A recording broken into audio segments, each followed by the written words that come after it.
వస్తే అందరికి నిజంగా ఈ భర్తలను చంపుతున్నారు కదా చాలా మంది. అందరు కాదు నాన్న, ఎవతో ఒకరు చేస్తే అందరు చేస్తారా కానీ చాలా మంది మగవాళ్ళు ఏమి కామెడీ చేసుకుంటా వీడియోలు చేస్తున్నారు, కానీ ఇళ్లల్లో కూడా కామెడీ చేస్తున్నారు భర్తలు.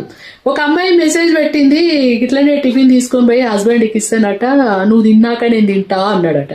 ఎందుకు అట్లా అంటే, లేదు నువ్వు తినవే, నువ్వు తిన్నాక నేను తింటాట. అబ్బా మా ఆయనకు నా మీద ఎంత ప్రేమ అని చెప్పేసి ఆయన ఆమె కొంచెం టిఫిన్ తిన్నదట. తిన్నాక 5 నిమిషాలు వెనక నీకు ఏం కాలే కదా, ఓకే అయితే నేను తింటా. అట్లా ఎట్లా అడుగుతున్నావు, నాకేం కాలేదు అంటే, లేదు బయట భర్తలను బాగా చంపుతున్నారు కదా, మా సేఫ్టీలో మేము ఉండాలి కదా, నువ్వు ఏది ఇచ్చినా నాకు నువ్వు తిన్నాకనే నాకు ఇవ్వాలి, ఇది నేను టెస్ట్ చేసుకోవాలని చెప్పేసి అని మాట్లాడుతున్నట. అంటే జస్ట్ కామెడీగా, సీరియస్ కాదు కామెడీగా, కానీ ఎంత ఫన్నీగా చేస్తున్నారు. కానీ నాకు అర్థం కాదు ఏంటంటే, మరి భార్యలను చంపే వాళ్ళు కూడా ఉన్నారు కదా. ఇప్పుడు చూడ ఆ ముస్లిం అమ్మాయిని అతడు ఎంత హింస పెడుతున్నాడో, మరి భార్యలను కూడా చంపుతున్నారు కదా. మరి మీరేంద్రా అయ్యా కథ మరి చెప్పండి.